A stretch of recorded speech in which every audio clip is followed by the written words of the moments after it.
But you just missed it. The white one, just like it's called boggling. Whenever rats get like super happy, their eyes like extend from their face and they go. Bah, bah, bah. Yeah, no, it's actually like What the fuck? No, it's actually pretty freaky. Yeah, if you look up a video of like a rat boggling, it's that's what it's called. And like when they get happy, this is their happy tune. Like their face starts vibrating a little bit, and their eyes like almost like flex in and out of their fucking head. That's pretty cool. I feel like I need to let me do that closer to the fucking, because there's nothing better than the sound The crack. Nicotine addiction. of a fucking Zen can cracking open. I feel that. I'll say I'm waiting for the fucking European Zens to hit the market. That's like the main thing right now. The 20 milligrams. Dude, the 20 milligrams. Yeah. Oh my god. Dude, I'll go full addiction with that. So the funniest thing, I'm not sure if I've said this before, but I essentially work as in my job telling kids not to do drugs. Well, you have a fresh. Well, I have a fresh Zen in my lip when I'm saying that. Which, in my defense, I tell them like, hey, when you're an adult, you do whatever you want. You know, I'm not gonna tell you don't do it for the sake of not doing it. You make your decisions, but know what you're doing. But then like, we'll go from that to me talking to my boss because he also uses like pouches and stuff, and then it'll be like, hey, don't tell the kids this, but I found a new Zen on the market that I like. I'm like, oh really? what do you like over there? I at one time after class we're waiting for a kid to be picked up, and like a retard, I pull out the little Zen can and I pop one in my mouth, and I just have it. Just after the class and everything else, I just use a Zen because when I'm teaching the class, I usually don't have a Zen because it can go on for like an hour and a half. Yeah, and that's a long time to keep a fucking pouch in. Exactly, especially when you're speaking the entire time. Yeah. So I just pop one in, and like one of the kids caught it on the corner of his eye, turned around, I was like, "What was that?" And I'm like, "Oh shit, oh shit, oh shit!" And I'm like, "It's a mint."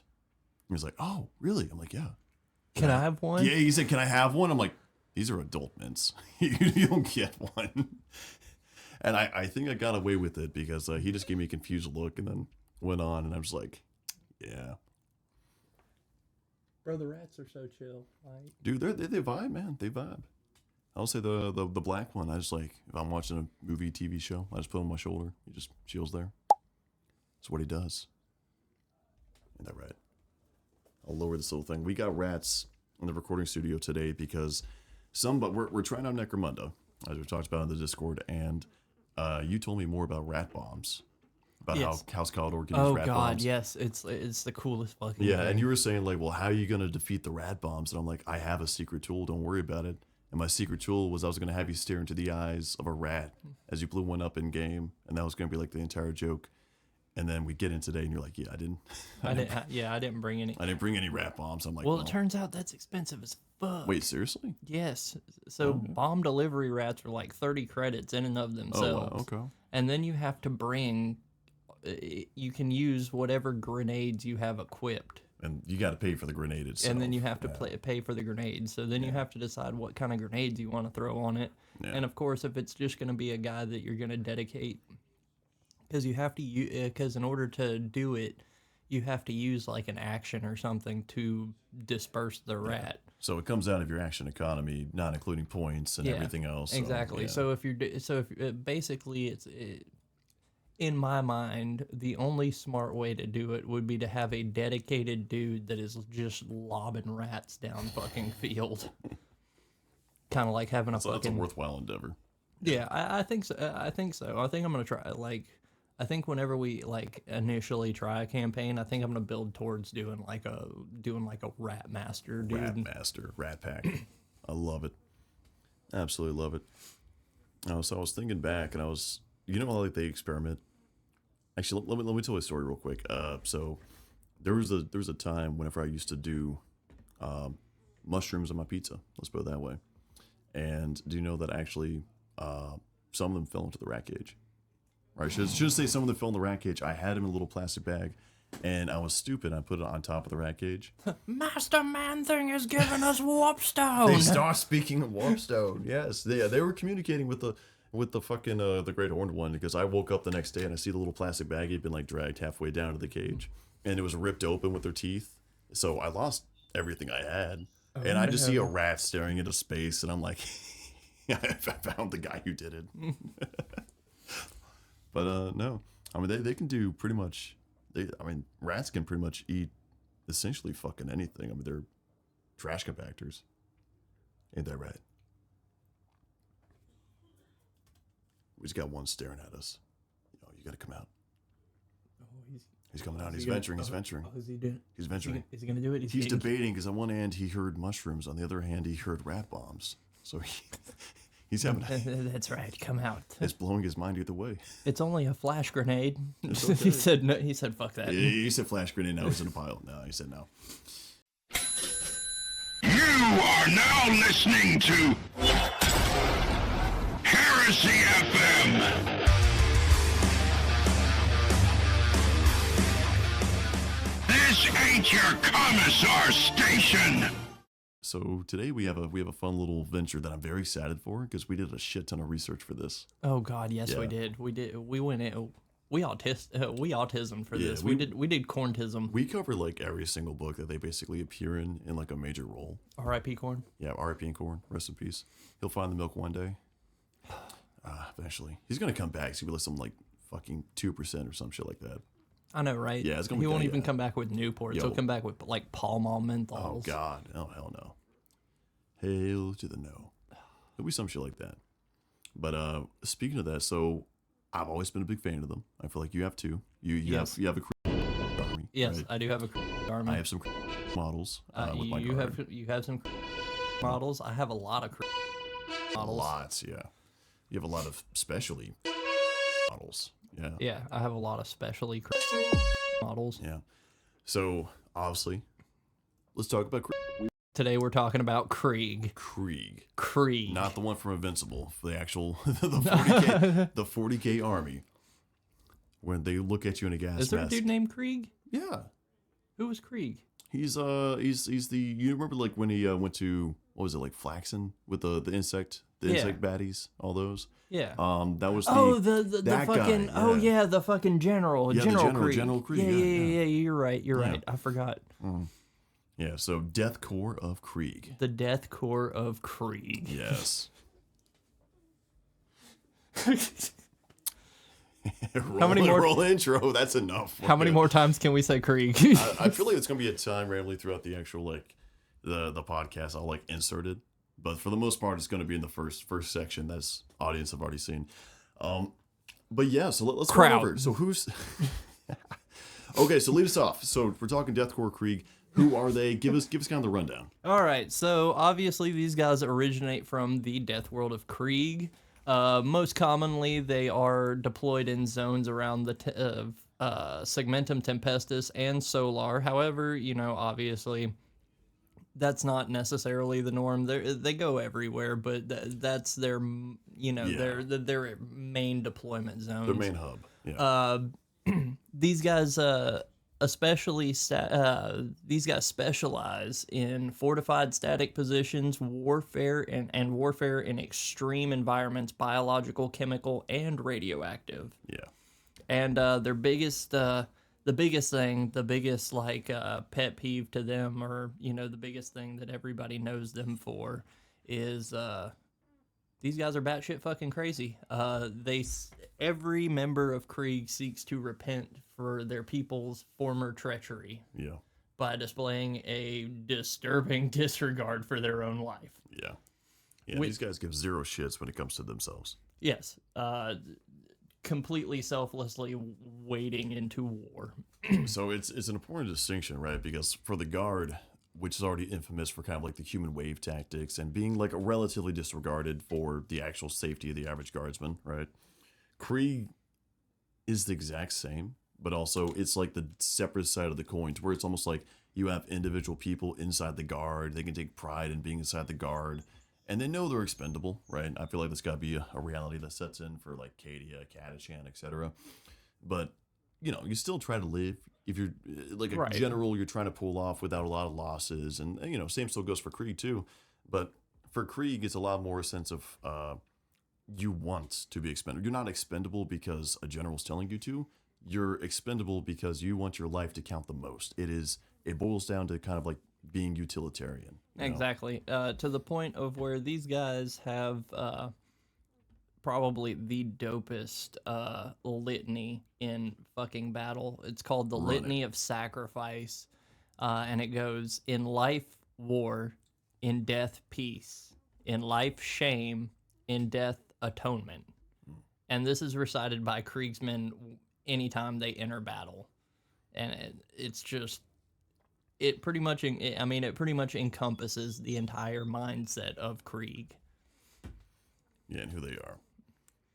Yeah, so they obviously, so we're talking the Death Corps of Krieg, so that's kind of a good place to also kind of delve into. Is going to be the home world of Krieg, right? Yes. So was it always a nuclear barren wasteland of shit?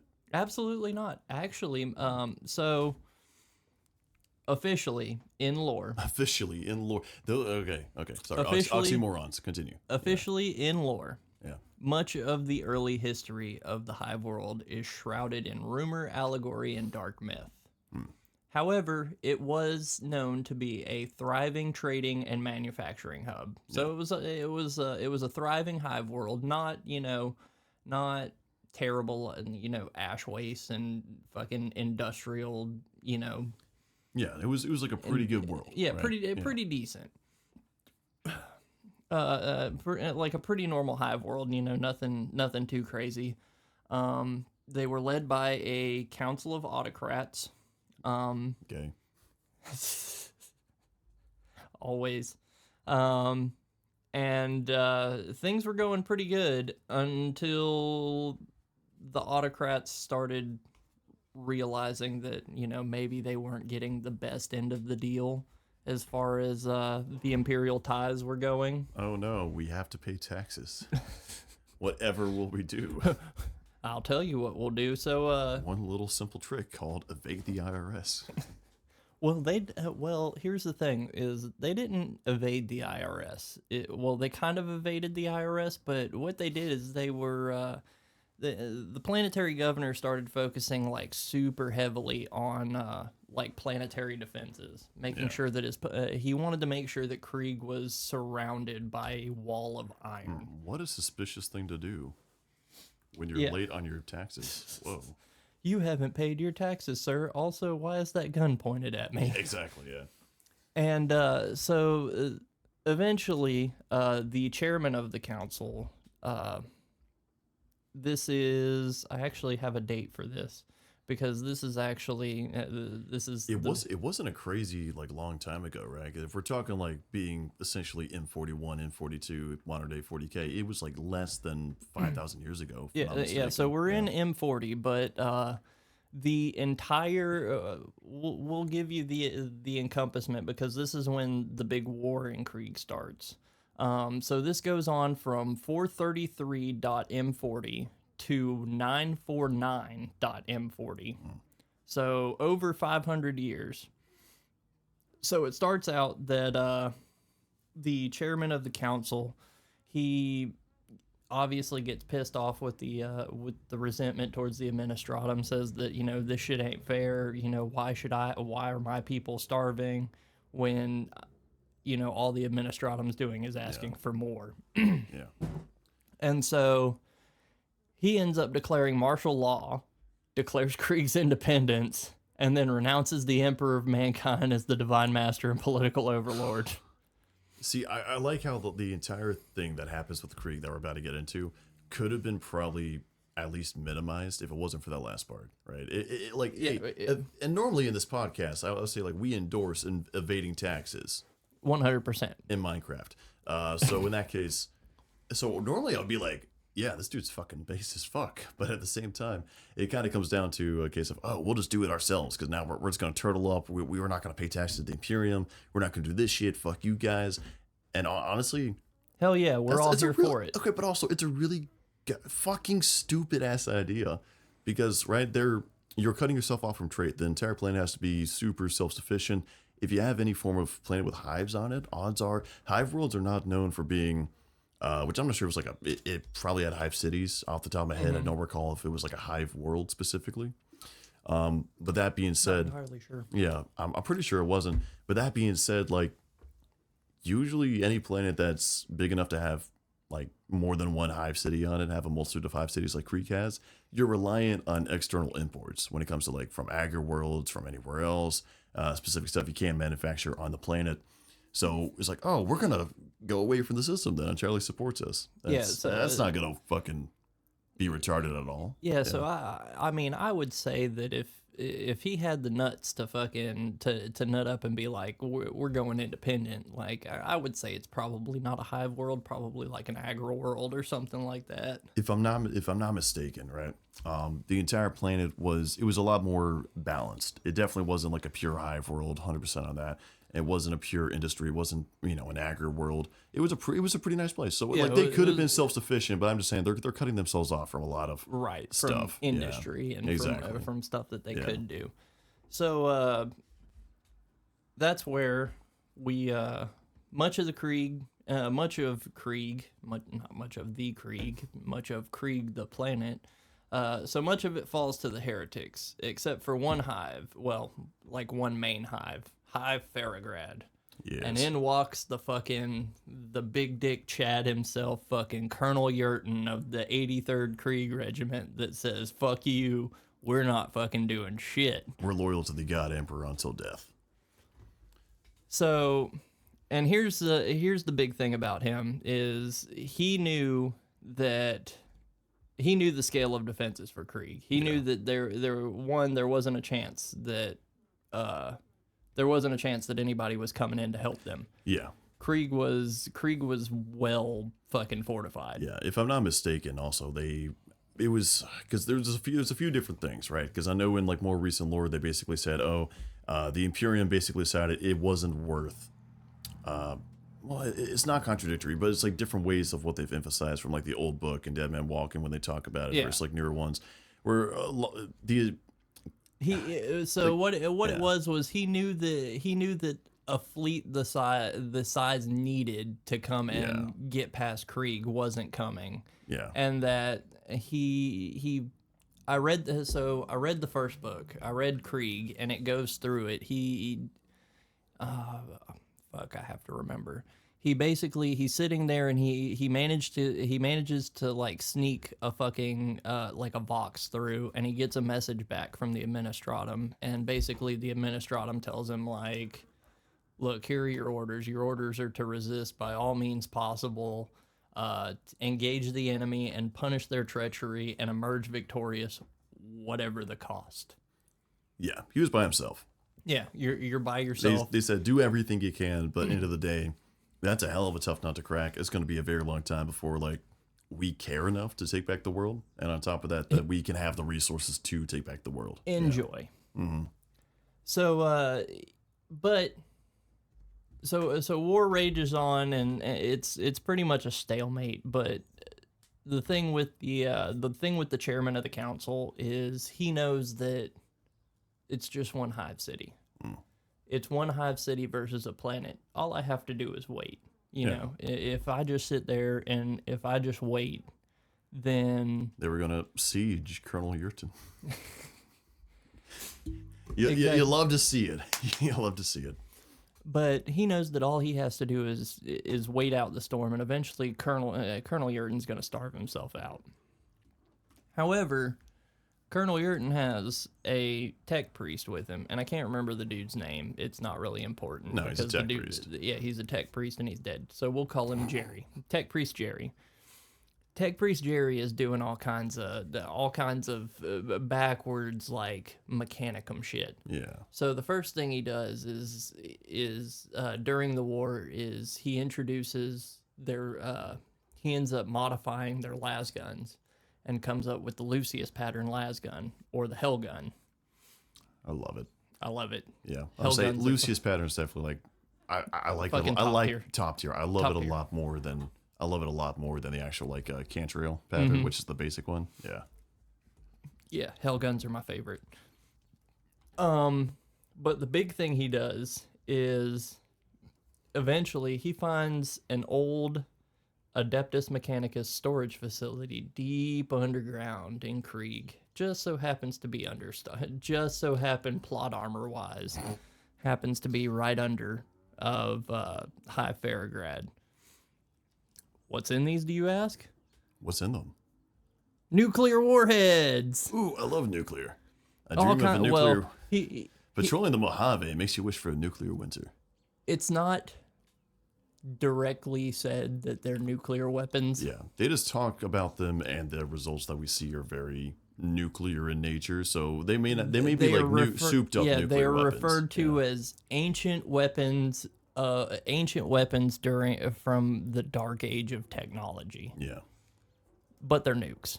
They're nukes. They're all for all intents and purposes nukes, but let's classify them as like sci-fi nukes, right? Sci-fi nukes. Sci-fi nukes. That makes them sound so much cooler. Oh yeah, they are. So he takes these sci-fi. He takes these sci-fi nukes, and he's done. He starts by just making threats. Letting them know, hey, I've got these. Basically pulls America during the fucking, basically during like World War II. Hey, we have the capability. We can do it. We'll drop a third one. We'll fucking do it. Bet. Yeah. So, and it's actually, he actually does this in probably the most, what's the word I'm looking for? Like iconic badass. Way. Yeah, badass, Very iconic dramatic. way. So he takes these weapons and he waits until the he waits until the day of the feast of the Emperor's Ascension. Big fucking moment. Yeah. You've already. That's one of the main religious holidays in the Imperium of whenever he was interred upon the Golden Throne, for those who don't know. Yeah. Right, yeah. You've done shit on the Emperor.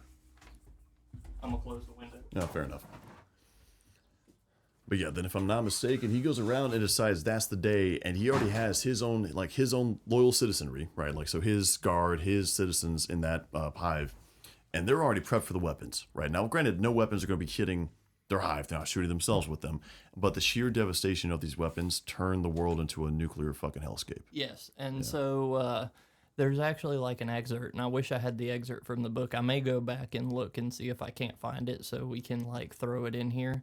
But they have it from the point of view of someone who's sitting in like the trench, because as this is going on, we're talking about like we're already talking like, this is probably only like not even a quarter of the way into the war. This is probably like 50 years in, he finds these weapons.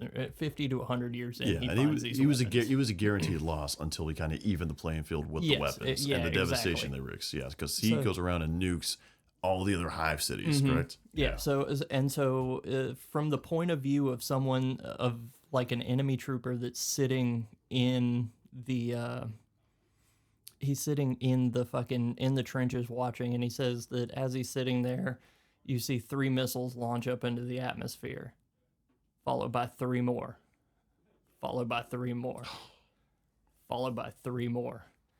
And he said to the so what he does is he launches these into the stratosphere, and I want to say they ended up Yeah, they exploded in, if I'm not mistaken, they do explode like more in the stratosphere / low orbit. And the entire point is like, it keeps stuff alive, but also due to the sheer actual, sheer radioactivity that kind of falls on the planet and everything else. Payload. Yeah. Due to the fucking payload, everybody that's not secure from this, which is very, very, very few people on the enemy side, going ahead and basically get radioactive dusted, and they're fucking dead. Yes. Like, that wipes out everything, right? All the logistics, all the people. And if you don't die in the initial impact, think about the cancer rates, Yeah, it blankets the entire planet in an eternal nuclear winter. So now that we're in that, this event became known as the Purging. However, that did not stop the heretics. Didn't stop the loyalists either. Oh, but it did even the playing field. Yes, 100%. So the Civil War drags on for like another 400 to 500 years, somewhere like that. Survivors are forced to live in bunkers or deep in the chem waste. Krieg now has become a man-made death world. Every inch of the ground is littered with trenches, razor wire, and shell craters. Eventually, Yurton dies, though how is not recorded. I'm not going to give any spoilers to the book. Yeah. 100% won't do that. If you want to know how Yurton dies, read the book. It's really fucking good. I would say all the Death Corps, because I would say, like, there's not a single. Sometimes we read books, and like even on the podcast, we'll be like, yeah, you can skip that book, stuff like that. All the Death Corps books were absolute bangers. Yes. Like, they were fucking fantastic. Yeah, even Siege of Rex. Like, I didn't like Siege of Rex like the first I don't know, probably a couple hours in, but Okay. like afterwards, like 100% would recommend. I've heard it's kind of a slow burn in the beginning. Yes, you know? very slow burn. And after that, the descendants eventually become the fearless, raised to fight from birth until death fighters that we know now as the Death Corps of Krieg. Yep. So what emerged out of this is clad in greatcoats and gas masks. Slowly, the Death Corps retook Krieg trench by trench, tunnel by tunnel. After more than 400 years, Krieg belonged to the Death Corps again and returned itself into the Imperium. And there's a really cool intro from the Krieg book where it's I want to say it's an Inquisitor walking in after the aftermath of fucking the Civil War. Yeah. And she's sitting there, and it's like a lonely fucking Death Corps colonel, and he's sitting there, and she's like, she's asking him like what he went through and all that shit and everything, and she tells him like, he tells her, we're ready to return to the Imperium. We're 100% loyal. He's like, she's like, well, what do you have to offer the Imperium? This place can't offer the Imperium anything. And he was like, soldiers. I can offer the Imperium soldiers. And he was like, no, whatever. And he ends up leading them down and shows like the fucking Death Corps off. Yeah. And if I'm not mistaken, like the initial tithes were also like, they were actually being generous to Krieg when this happened. And they were saying like, oh, well, you can feel like, a couple regiments, stuff like that. Like you just went through this entire shit show. And then Krieg proceeds to show up with like at least like 20 regiments, fully manned with fucking armor. Yeah. Ready to fucking go. So it's important to know that this entire planet it's not just like a background story, right? This is very much the birth of what the Death Corps is. 100%. Yeah.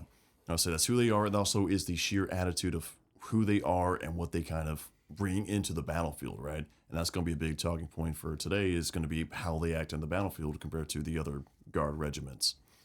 Again, Cadians, Catachan, Vostroyan, etc., you're expendable, right? And you know that going in, right? Like, obviously, ideally, you don't fucking die, shit like that. But you want to live. And you'll kind of use that to go around and keep on fighting, keeping hope up, keeping morale up. Death Corps don't give a fuck. Now, the only thing the Death Corps, that after the entire planetary scourging, what they strive for is redemption. Their priority list, entirely different from fucking anybody else. Yeah, so their big thing is... I had it here. Maybe I didn't. Maybe I thought I wrote it down and I didn't. Oh well, who gives a fuck? So, I always think I have shit written down and then I fucking don't. And I hate when I do that. Oh well. Oh well. So, oh yeah, I did. So, yeah, their big thing is they see themselves as the element of a greater picture. The big thing that I have written down here to compare it to is they believe that they are the pebble that starts the avalanche. Yeah. If they die, I may die, but it gives a chance for this guy to get over to the next trench, and so he lives, and he may be able to take out another enemy that I couldn't. Yeah. And another thing I really thought was interesting was for Krieg, like, at least in the, I think it was the Siege of Vrax book, a lot of Death Corps Krieg don't even have a name. Yeah. They get a fucking... They have a designation, and that's about it. They don't say, hey, Jim, how's it going? They say, Trooper 0047-A2. I mean, it's full like clone trooper type stuff. If you want to compare to Star Wars, So, I have to talk. Okay, go and talk about that. So we have to go ahead and we're gonna go ahead and break the ice on this because we all know the big stigma. We all know Death Corps. We all know the Death Corps of Krieg stigma. Yeah. That everybody that plays Death Corps of Krieg is a fucking... Oh, we're talking about that. Yeah, so that everybody that plays Death Corps of Krieg is a Nazi, and fucking, we all play Deathcore of Krieg because it gives us a chance to play fucking like authentic German SS soldiers. That entire debacle. Oh, jeez. Do you think the reason GW gave them numbers is so that they could be Jews? No. Oh my. I was not expecting that, but it's kind of interesting because I'll say I know the book I read was probably from when did the actual like the book covering Vrax come out? Do you know? I'll say it's okay if you don't, but I will say there is kind of a lesson to be said, and I'll still say that obviously 40Ks for fun. At the end of the day, you don't have to take political lessons out of it or any shit like that. But I will say, Krieg is the only thing I will 100% say. There was obviously a very clear-cut, more, not satire, but there was more of a lesson with Krieg. And that's even shown in the earlier book, saying like, hey, look at these men who are basically just numbers, right? But also, there is more to it. So they're not, again, just to clarify, I'm not saying it's a political message or anything like that, but I am saying that there is definitely some themes about basically being the just numbered soldier and the dehumanization. But what's kind of unique about Krieg, and we'll talk about this more in a little bit, is how they're not just dehumanized, right? Dehumanized is not Krieg. They aren't just mindless automata. It's more along the case of they are each their own individual person, right? And if you get to know more and more Krieg from a first hand, because that's Dead Men Walking, you get to kind of see Krieg from outsider perspectives, but as people who are very closely tied to Krieg or become very closely tied to Krieg, it's just the case of they are still people. And even beneath the mask, even beneath like the very cold, calculating, utilitarian kind of mindset they have, they can still show mercy. They still have the emotions.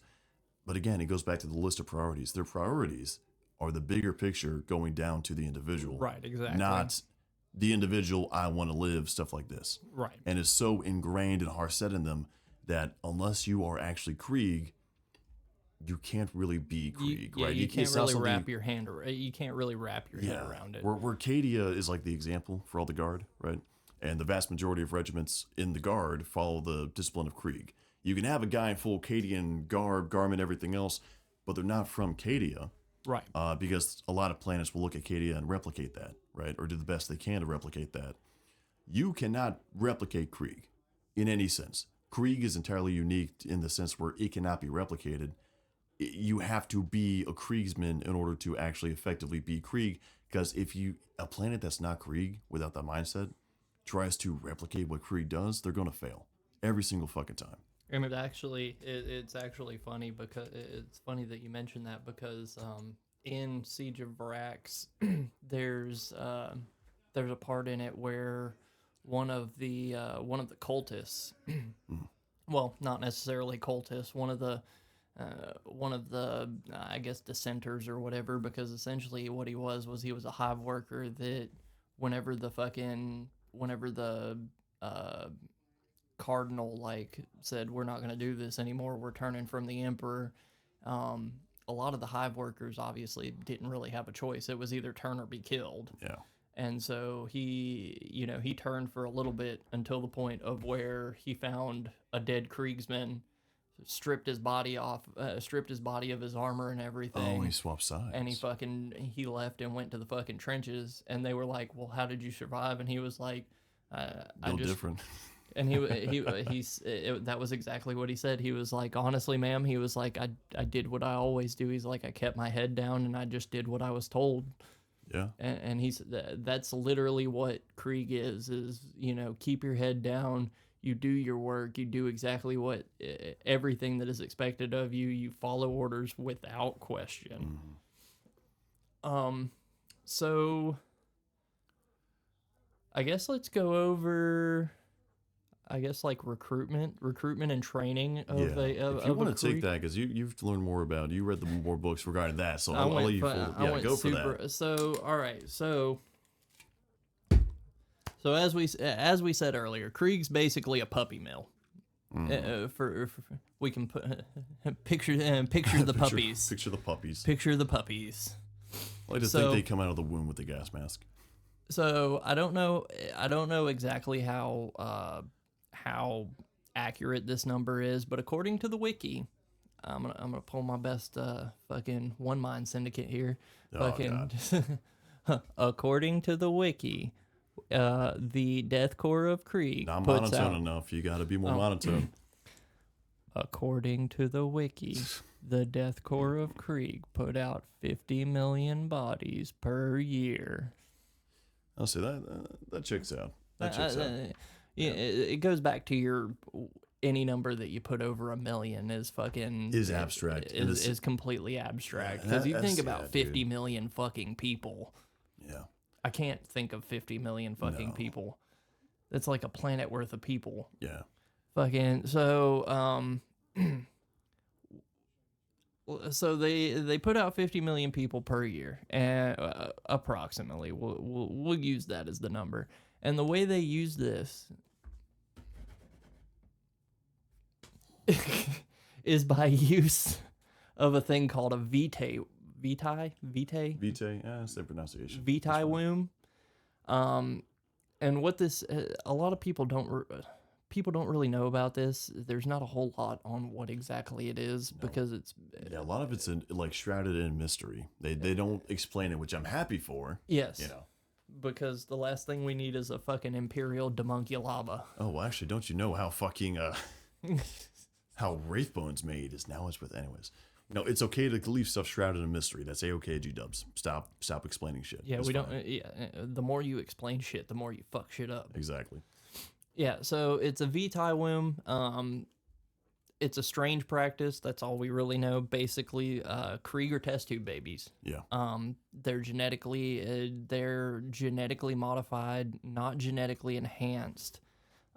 I guess genetically enhanced to a degree. They use like a genetics program to basically weed out, because obviously you're on a radioactive planet. There's gonna be mutations out. Yeah, the you got the fucking Agent ass. Orange babies. Yeah. Yeah. So they use like a eugenics program with the vitae womb in order to weed out your mutant babies, so that all you have are strong human, not 3-armed babies. Yeah. And so recruitment starts at birth.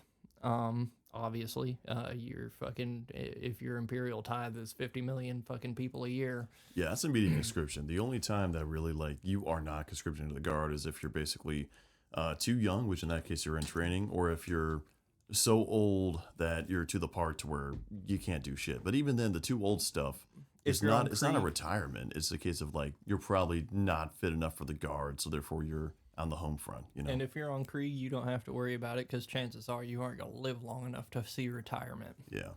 That also goes for the guard, which we'll talk about after this. But yeah, so that's the main way they kind of go through it. Yeah, so after that, they go through intense training on the world in order to weed out the weak and unworthy. And this also involves intense psycho conditioning.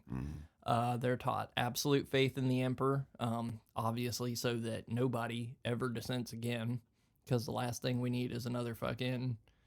Could you imagine Traitor Krieg? Oh, God. That would be... Oh, jeez.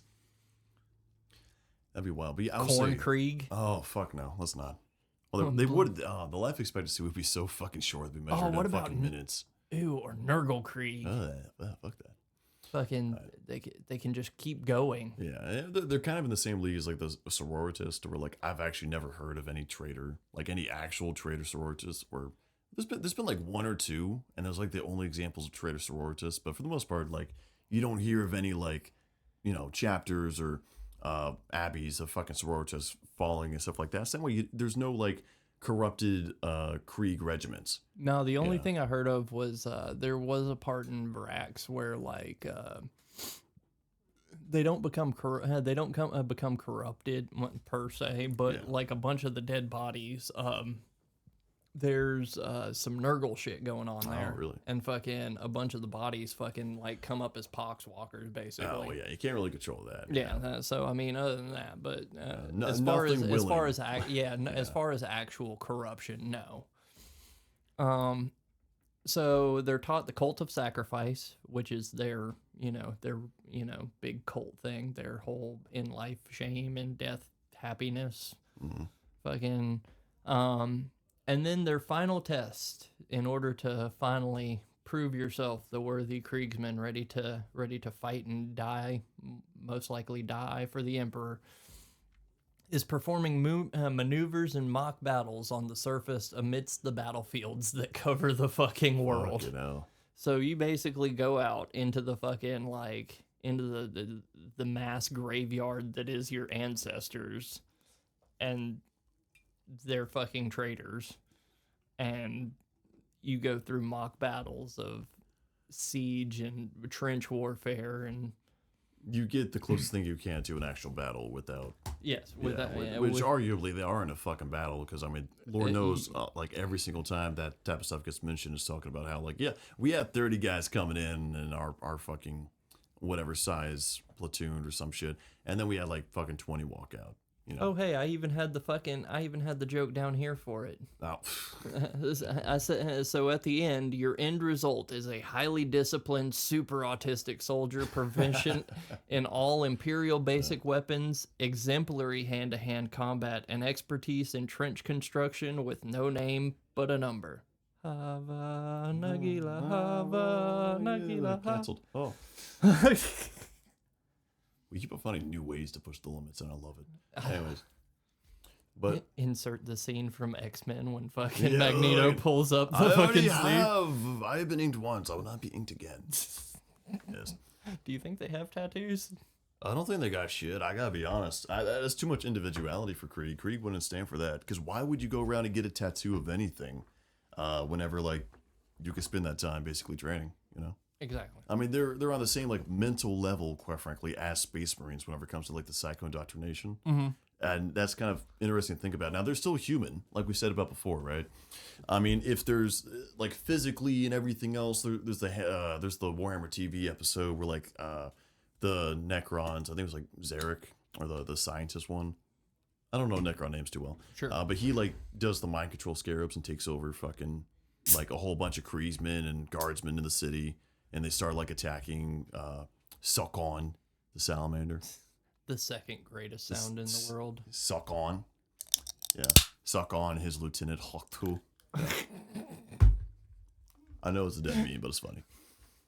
But that being said, yeah. Brother, you must talk to us. Spit on that thing. Hawktu, spit on the power sword now. Now, there's on, if we're good to this now, I really want to cover Dead Man Walking. Do it. Okay, so for context, and we'll keep spoilers out of this. Okay, now obviously, if you want to go entirely blind, you gotta skip this. But I'm not gonna go like into spoilers and stuff like that. But I will kind of explain a few things that do happen in the book. So full stuff on that, and I fully recommend, whether you listen to this or not, read that book. If you want the best view of Krieg you can ever get, read that absolute fucking book right now and do it. It is worth the money. But to give you some hindsight, like, you get a few different perspectives on Krieg. The two main ones is going to be from basically a commissar assigned to Krieg, and then also from a civilian that kind of ends up working with Krieg / becoming a Kriegsman to some degree. Which is super interesting, because the funny thing about commissars is, you know, usually we talk about commissars in Imperial. Well, we haven't talked about them. But usually when you talk about commissars in Imperial Guard regiments, they're literally there to stop dissenters. They're there to stop cowards. Yeah. They're there to make sure that no heretical shit's happening. With the Death Corps, it's the complete opposite. They're there to, like, basically, like, make sure, like, hey, these are my autistic kids. The funniest scene, and I swear to God, the funniest scene was the commissar was going around, and this is just beginning the book, so technically spoiler, but it's nothing important, right? Right. But you're going around at the beginning of the book, and the commissar you get the point of view of is on the ship with a couple Krieg regiments, and another regiment got recently assigned a new commissar who had previously not been working with Krieg. Because it's important to remind the audience real quick, commissars usually they will stay with a regiment for an extended amount of time, but usually it's not going to be forever, because you don't want the guy who's instilling discipline and able to kill people, like in the regiment, if they're showing cowardice or anything else. You don't want them getting too attached to the regiment they're with, right? Yeah, we don't want them catching feelings. Yeah, not every commissar can be Gaunt, and we'll have a separate episode on him later, obviously. But he walks up, and he was previously with the Catachans, and then the other and he goes to eat, right? And he's like, he walks into the cafeteria, and there's nobody fucking there, because the Krieg have their own little eating place that they go to. Because they're like, oh, I mean, technically everybody's supposed to eat here in the mess hall, but they prefer to basically grab their food and eat in the rooms with their homeboys. And when the Krieg eats, they don't take off their masks.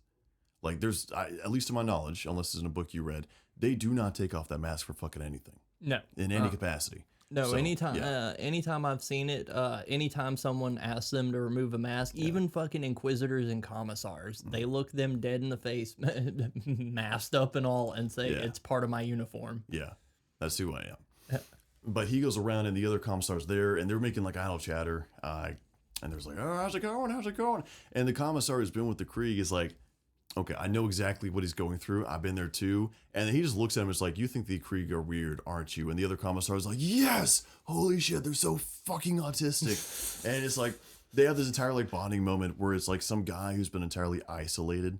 It's like a zombie film, right? Where like one guy's been on his own and he finally encounters another person and he's like crying like, oh, thank God, somebody else. That's kind of what it was like. Because it was unnerving. Same deal whenever like, oh, Krieg regiments usually don't get rotated out from war zones for R&R, right? And then when the Administrator forgets, the Krieg don't fucking remind them. The Krieg don't want R&R. Yeah, the Krieg, like literally all they want to do is just keep fighting. Yeah. That's all they know. That's all that's ingrained in their brain. Yeah. But the Commissar kind of explained to the other one what the role of the Commissar is. And he's like, this is very unnerving, but also it's technically the easiest job you'll have. But your role's entirely separate. You're the guy who's kind of like the diplomat for the Krieg regiment, because if you have to go and quell an invasion on a world, you're going to be the one talking to the planetary governor, not the Krieg general. The Krieg general is going to be abrasive, off-putting, and the planetary governor or whoever they're talking to is going to fucking hate them for very good reasons we'll get into.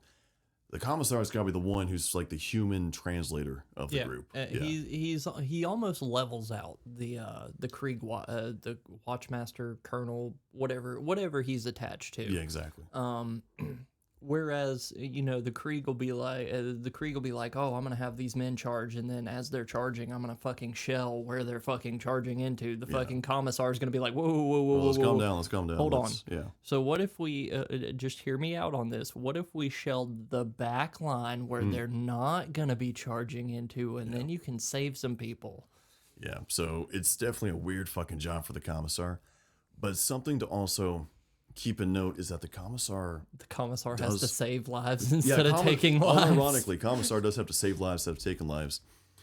Hell of a change, but something important to note about Krieg, we're kind of transferring into more about Krieg themselves, especially as they're shown inside this book, is because the common thing, and it's not like a misconception, like what you just said, I'm just saying it's a bit more unique than what it usually is. Krieg are not suicidal, right?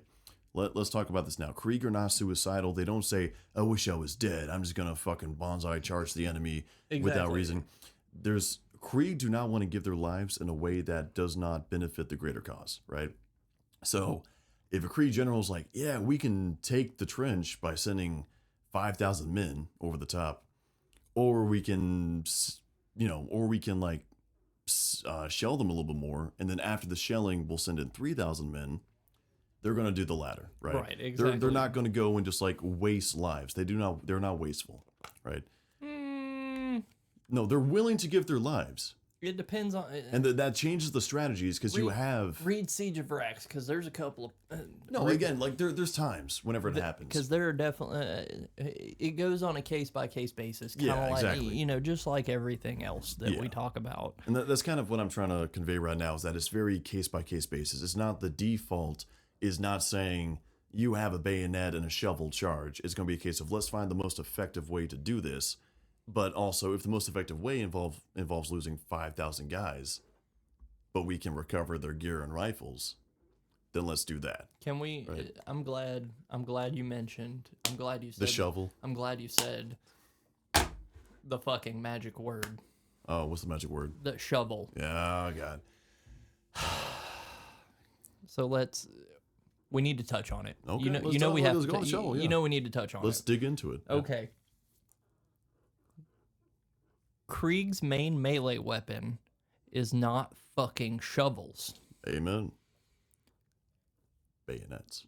And it goes back to, there's memes about Krieg They have actual ways of doing stuff that's the effective way, which is a fucking bayonet. It's not a shovel. Now, don't get me wrong. If I'm stuck in a fucking trench and I don't have my bayonet on me and a chaos cultist jumps down in my fucking trench and the only thing that I have in my hand is my M39 entrenching tool, guess what? That dude's getting domed by a fucking shovel. However, if I have a choice between my trusty las gun with bayonet on it that I can shovel. Yeah, that I can stab somebody and then fucking put burning hot las through wherever I stab versus smacking them with a fucking entrenching tool, I'm gonna choose the former option. Mm-hmm. That is my TED Talk. Thank you for coming. So yeah, the memes are funny, and there are instances of them using the shovel, but it's, again, it goes back to they want to be effective. They don't want to waste their lives. They want to give their lives to the Emperor in a meaningful way. That's what it always comes down to. If you need a fucking suicide bomb something, they'll do it. Like, no questions asked, zero hesitation, they'll fucking do it. But also, if you don't need a suicide bomb and you can just shoot the guy, you're going to shoot the guy, you know? They'll do it. Not only will they do it, half of the regiment will volunteer for it. Oh, they'll all volunteer for it. So, yeah. There's actually a good example of this in Siege of Vrax. Inquisitor ends up, like, thermite drilling fucking into, like, the main palace of Vrax to go and do his shit. And while he's doing it, fucking, I think it was Vrax. It might not have been Vrax. It might have been the other one. It might have been... regardless, in a war zone. Either way. In a war zone, yeah. But, so they drill into this fucking vault, and they find the vault and everything, and the Inquisitors with an engineer team, it's like 5 Kriegsmen, and he's like, well, we're all not going to be able to get out because it was Octarius. It was Krieg because it was Octarius. Yeah. And he was like, well, we all can't get out. He was like, one of us is going to have to stay. And literally all of the Krieg were like, I'll do it. No, I'll do it. No, I'll do it. No, I'll do it. Now, an important part about the entire mass thing, and this goes back to the original thing I said when it comes to, like, hey, they are not mindless automata, right? But at the same time, they will never put their gas masks off. They will do this. There are people who chose and were hypno-indoctrinated into basically being this way. Right. And they will do something if it gets the goal across. There was one segment of the book, and I'll provide without context to avoid spoilers, where basically you have the Commissar and one Kriegsman, and they're behind enemy lines. And they need to go and be more secretive about being behind enemy lines. So they have the Kriegsman take off the mask. And you actually have the Commissar and the Kriegsman who's without a mask or anything else, walking around behind enemy lines doing stuff. Now, granted, the Kriegsman wants to kill fucking everybody he comes across, which is really, really fucking funny. But because the fact that the mission cannot be accomplished if he was wearing his mask, which would have identified him as an Imperial soldier, he took it off. And you know what the Commissar saw? He saw a boy no more than 16 years of age. This is one thing we also need to talk about. And yeah, this is like more common across the Imperium. But whenever we say Krieg, we're not talking about, we're not talking like mid-20 to fucking like 40-year-old dudes. We're talking about like 15, 16-year-olds. Yeah. And we're not talking like basic bitch soldier. We're talking like an engineer. Yeah, like another big thing about them is like their recruitment age is substantially lower. Yes. Because even with like Cadia and stuff like that, Cadian, everybody talks about, from the age of 10 they can hold a las gun and blah blah blah blah blah. They're still not recruiting into the guard until they're old. Until they're older. They're more, they're like around. You may get recruited into the guard at like 16, 17, but you're not leaving training until you're a solid 18, 18, like legal like adult 18, age, yeah, exactly. Yeah. You're even whenever they talk about, he's nothing but a boy, he's still a fucking 18-year-old. He's like 18, like exiting teens type time frame. With Krieg, we're talking about 14, 15, 16-year-olds that are fucking like sergeants. Yeah, they're the specialists. Yeah. There's a saying in the Krieg is that basically if any, and this is the same thing the Commissar said when it came to anybody who was like an engineer, more specialist, generals, the entire saying in the Krieg was that if you get to those ranks, you've lived too long. And that basically brings upon a question of, wow, he's been around for a while. He knows a lot of stuff. But is that because he's doing a good job? Or is that because he's secretly trying to save his own life? Is he a coward? So it's almost like it's not even like a point of honor to be a specialist. It's almost like a point of shame. Like a point of shame, yeah. but you almost get recruited into like a shittier job. Yeah, pretty much. Because now you're not just an infantryman. Now you're a fucking they're grenadiers or a specialist rank where they fucking where they put the metal skull on their fucking. Correct. Yeah. And now you think about it, now you're dealing with fucking a grenade launcher and fucking you're dealing with explosives and just laying down fire. And obviously you're going to be the first person that fucking people are like, hit him. Yeah. I would say rejuvenate treatment is not a thing for Krieg officers because they never reach that age. They don't. Like if you're, and just by a guy like by this standard, if you're a Krieg general, you're probably fucking 30. Yeah, pretty much. Yeah. All right, so really the only other thing I have, and I'm kind of doing this for all of the regiments as best as I can. I have their loadout, like the standard guard loadout, and then I have notable campaigns, and that's it. Well, I got a few more to talk about Krieg, but let's go on ahead and cover that stuff. Just so we get some more like the basic info regarding Krieg. All right, so we'll go with the loadout. I don't know how much editing you want to do on the loadout. We're just listing them off. We're good. All right, so for your loadout, you have your trusty Lucius pattern las gun, also known as the Hell gun.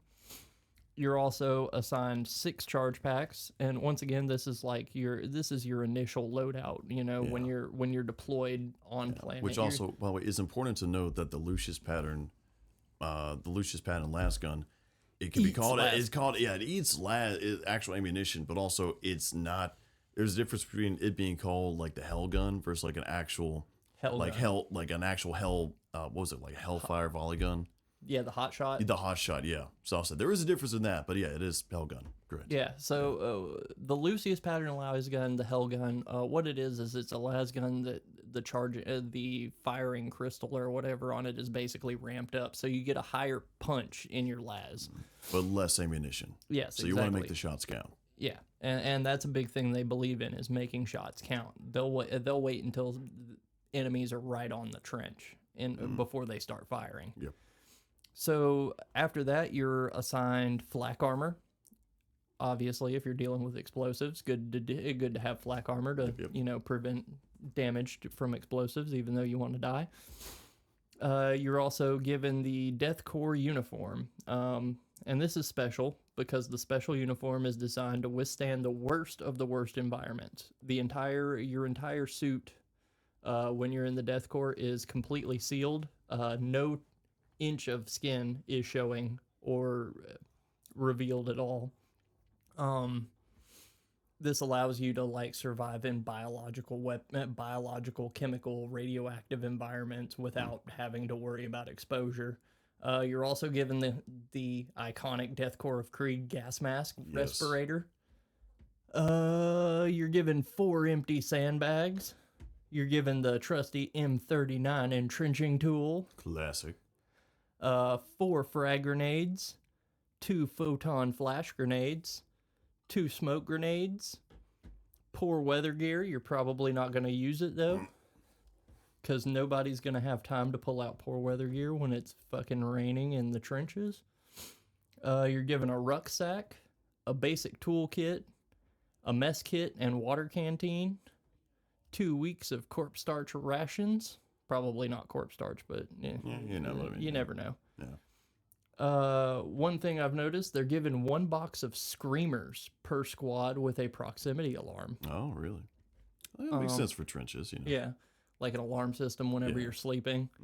Blanket and sleeping bag, a rechargeable lamp pack, a grooming kit, your dog tags, and then one thing that everybody gets is the MILITARUM uplifting primer.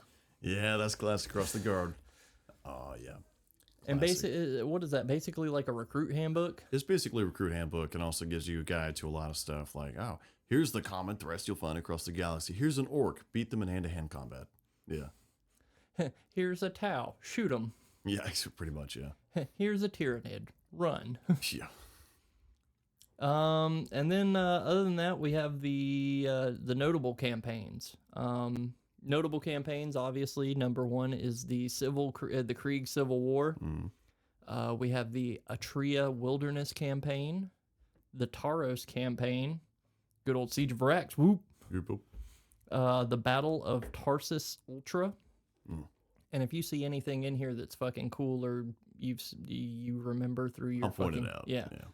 You have the Pandorax Campaign, the Fourth Quadrant Rebellion, the Baron War, the Orphean War, the Siege of Durandi, I don't know, the Battle of Hesper, the Cleansing of Radnar, the Denkari Prime Campaign, the Barbarius Campaign, the Defense of Corsus Magma, the Third War for Armageddon, that's a big one. The Caradon camp, not the Caradon, the Caradon Campaign and the Chromid Front, the Octarius War, the Battle of Malik, and the Nachman Rift War. Yeah, I forget they're at the fucking Nachman Gauntlet. Yeah. So, those are all pretty cool. I will say they've been a lot of stuff because GW, I mean, especially recently, they fucking know people love deathcore, right? So they've doubled down. They have their own army release. I mean, they've gotten finally. Yeah, finally. They've got substantial stuff as compared to like Cadian, right? So you're not just running fucking Cadians and they're like behind the Forge World price tag. But obviously the big ones here are the Krieg Civil War, the Siege of Arax, which everyone knows them for. The Third War of Armageddon is a big one, but fucking Armageddon Steel Legion obviously takes the cake for that one. Yeah. The Octarius War is a big one. And then recently we'll consider the Nachman Gauntlet a somewhat important one, but that's more of a Space Marine. Yeah. That's more of a Gilliman thing. Gilliman. We almost did good. We almost went an entire episode without talking about Space God. Marines. Oh, fuck. You ruined it. Shit. I had to talk about him. Bring on the Cato Sicarius. Gilliman! It all turns up Millhouse by Millhouse. I mean, fucking Gilliman. It's the fucking Ouroboros. It all comes back to Space Marines. Yeah. Okay, so that's all I have. You can talk about your book now. Let's go around, and there's a few things I 100% want to talk about in regards to specifically what we see in Dead Men Walking, because once again, fucking terrific book. I am going to delve into more spoiler territory for this next segment, so if you don't like that, please skip or tune off and then come back after you finish the book. I'm not going to go hard spoilers, but maybe a few soft spoilers, right? But soft spoilers. But one of the biggest things is the gas mask is a really interesting piece of tool, okay? Now, we talk about how basically the Krieg are psycho-indoctrinated, right? From the very early age and to be basically the Krieg soldiers, go from there. Right. But it's important to note is that also the gas mask kind of serves to reinforce that idea. Whenever you're going around, it dehumanizes everything around you. It makes it a lot easier. This is an actual kind of, believe it or not, this actual kind of psychological thing whenever it comes to basically uniforms and different apparel like that. Not to stretch too far, but it's kind of like this is similar to almost any type of uniform when you wear it, especially if it's part of like a organization with some degree of power, like a military uniform, a prison guard uniform, stuff like that.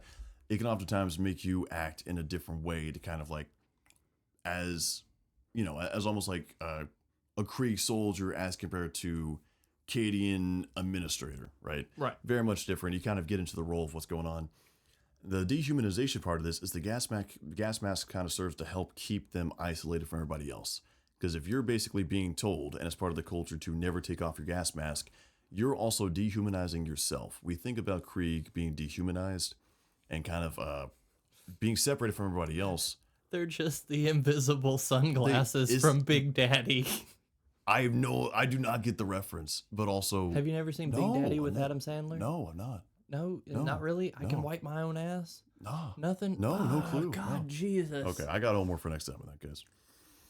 But so it helps separate you from everybody else. It gives you a physical layer to kind of keep yourself away from everybody else, right? Yeah. There was a point in the book to where somebody, it basically lost everything in this Necron uprising, right? This entire Nihilic dynasty rises up on his fucking initial planet, and it was really sad. It's a really grim, dark book, but it's really good. But while this is basically happening, he eventually has to sign his script into the PDF. And first of all, this motherfucker bayonets charge a fucking Necron, and we don't see what happens, but he lives. So what the fuck? Jesus. Yeah, no, he gets insane. But he eventually goes around and actually starts picking up on like Krieg gear, including like a gas mask at the end. And one of the things he notes is like, this is how they see the world, right? 24/7, that's how you see the world, is through basically these two ocular lenses in the mask. And it puts everything in a different, separate kind of thing. Where almost like you separate mind and body, because you're viewing it basically through the specific lens of you're putting extra layers between yourself and the outside world. And it helps kind of keep things from being too real and too personal when it comes to what's happening.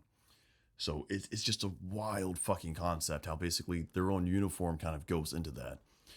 There's a specific part that I'm probably going to put into the beginning of this episode where it's a line from the book, because the Necron warriors and Necron flayers are already going around this hive city, and he at this point is just pure civilian. He's hiding with another guy. Oh, is it fucking flayed ones too? Yeah, oh god, yeah, it's great. And then he's hiding in a building and he sees people marching down the street and he's just like, oh my god, is the metal men? And he looks outside, he just sees the fucking Krieg with the gas mask and everything else.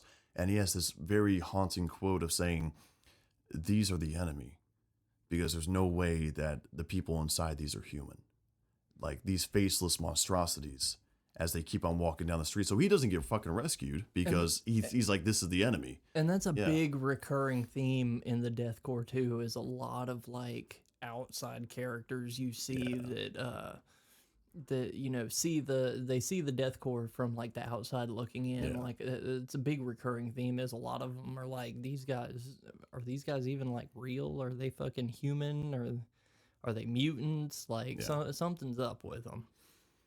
Yeah, again, it goes on to basically, it's also a self-fulfilling prophecy, right? Because if you're that set apart from everybody else and how you act, your own dress, attire, you're going to be separated, which for you is good. That's the entire point of Krieg, is to kind of be that, you know, the sacred indoctrination of saying you're just a number, you're not a person. But then also, if it's so off-putting to everybody else, that keeps you isolated from the rest of humanity. Right, it keeps you in your own sect. Exactly, yeah. So these Krieg soldiers are never going to branch out and be talking to a fellow Cadian regiment in a war zone, because the Cadians are so batshit fucking what the fuck's wrong with these guys that they're not going to be talking to them, right? So it keeps them in their lane, so to say, which is interesting to think about how that works, and that's probably an intentional design choice when it came to the Krieg. When it came to them, yeah, exactly. Yeah, it keeps them separated. But one of the biggest things is, once again, they are still people, right? They are numbers. Yes. They're fucking crazy batshit fucking numbers who are like suicide mission and everybody volunteers. But at the end of the day, they're still human. They're still human, exactly. And that's another thing that, you know, these guys, like, even though they follow orders to a degree, you know, a lot of the books show the human side of the Krieg. Like these guys still fucking fear. These guys still die. They die a lot. They die a lot. Yeah, they die a shit ton. All they do is die. But at the end of the day, it's them also being with their priority list of for the bigger picture. Exactly. For the greater good. For the greater good. In that case, they're more than willing to lay down their life for that, right? So again, it's almost like how the Imperium views machines. You can never have truly AI, right? Right. But you can still kind of circumvent that, where you basically have, like, you can have a servitor. It's a human. It's got a brain, right? It's just been wiped. So you're kind of skirting it a little bit. And it's the same deal with Krieg. We're like, yeah, I mean, they're still human, but you're skirting around with the sacred indoctrination and the isolation and everything else. Almost to the point of where the Inquisition's like, you guys could be heretical. Yeah, we don't know. Yeah, we'll look into that if you guys stop, you know, producing these results. But at the end of the day, the Krieg is not, I mean, the Krieg's badass as fuck, and I love them for this, but also they're one of the most tragic tales inside 40K. Oh my God. Yes. There's a, if you read a Krieg book, don't expect a happy ending. Krieg's a guarantee. Krieg's like a red flag for saying everything's going to go tits up, you know? Like bad fucking shit. Even when everything's going good, it's going shit. Yeah, it's gonna go shit. But they're willing to do it. If somebody gives them a fucking order, they'll do it. And that's the case of they're willing to be that first line defense in order to redeem themselves with the societal guilt trip that kind of fucking happened with, with Krieg and the Civil War and everything else. They're a regiment and they're a faction to kind of be like, to be honored for what they do for the Imperium, but also they need that pity. And that's the one thing I'll kind of ask for anybody reading Krieg books is give them your pity, right? It's easy to go on ahead and view any Krieg stuff that happens as in, well, they're nameless soldiers, right? It's easy. Exactly. It's like you don't cry whenever a Necron warrior gets fucking destroyed. It's a fucking Necron warrior. It doesn't have any sense of self. But if every single Krieg person that dies, that's not just a mindless robot. That's somebody who's willingly went through the sacro indoctrination, is willingly in that cult of sacrifice, is willing to go and do all this stuff regardless of their own personal self to do fight, all this. to quite literally fight in the worst of the worst of Yes. the worst of battlefields, and to pretty much volunteer for it, to say I want to go. That's mine. I'll say they going over there and they say they look at anything Shin like that's my cross to bear. That's my struggle. That's for me. That's where we need to go. Yeah. So it's a beautiful thing. Great regiment. Astounding aesthetic and everything else. Yes. I love that aesthetic so much. It's okay to have fucking weird look. And I know they did this entire revamp because they were more like World War I Germans, and now they're trying to make them a bit more like World War I like French ish. All this stuff, and they try to like separate the actual faction range from more like they tried to go they tried to go from that. They try to go away from that. They're trying to get away from the Nazi look.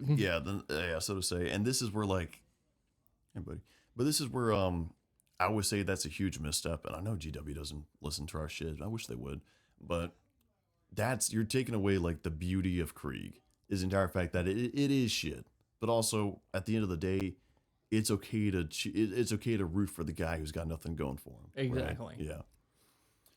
Okay, so I think I'm pretty content on Krieg. Yeah, I'm actually pretty good on it. Yeah. But 100% go around. If you guys haven't, for the books, read Dead Man Walking, Krieg, and Siege of Vrax. Siege of Vrax. 3 amazing books regarding Krieg. We want you guys to kind of experience that for yourselves. Like, we love talking about the stuff, but end of the day, we or no other lore YouTuber is, to replace actually reading the books for yourselves and kind of seeing what's going on. It'll give you an entirely different feel and look for Krieg. And if you like the episode, that's where you need to go next. Read the books. And if you want to go absolutely broke buying fucking guard models, fucking get Krieg. I mean, and these guys are so cool because I mean, you're talking about like waves of fucking to do a Krieg army justice. You're talking about like, obviously infantry is your fucking core. Like, you gotta have like at minimum 120 guardsmen. Yeah, easily. Fucking, and then like heavy weapon emplacements, fucking basilisks, earthshaker cannons. The one thing I wish GW would do, and GW, please, I know you don't listen, but please listen to this one thing. Give us the Ragnarok tank. That'd be fucking nice. The fucking the modified Lehman Rust that just it's more top armor and a bigger gun. Yeah, there we go. But hope you guys enjoyed this episode. If there's anything you guys want to talk about Krieg, definitely go into the comments section. Like, subscribe, check out the Discord. Yeah, right? definitely check out the Discord. We got some fun growing. stuff. I've been working on a few things I hinted at the Discord, so hopefully that'll be happening sooner rather than later. So we'll find out about that. And I think next episode we're saving Cadians until like as far as we fucking can. Probably, yeah. Fucking Cadians are everybody expects Cadians. Fuck them. We're not doing Cadians. We're gonna do more. We're trying to flip it. Yeah, we're gonna do all the obscure shit before. So, and a lot of people, we did a thing on the Discord asking about which guard regiment we were gonna do next, and I have to agree with everybody that fucking did it. Since the new Crusade book Armageddon came out, Yeah, and since they neglected the main fucking defense force for Armageddon. The only winners in the guard range of models is Katia and Krieg. Everybody else was shafted so hard, it's unbelievable. So fuck them. We're gonna do Armageddon Steel Legion next. Fuck yeah. Hell yeah. So until next time, fuck it, we Fuck it, we ball. ball.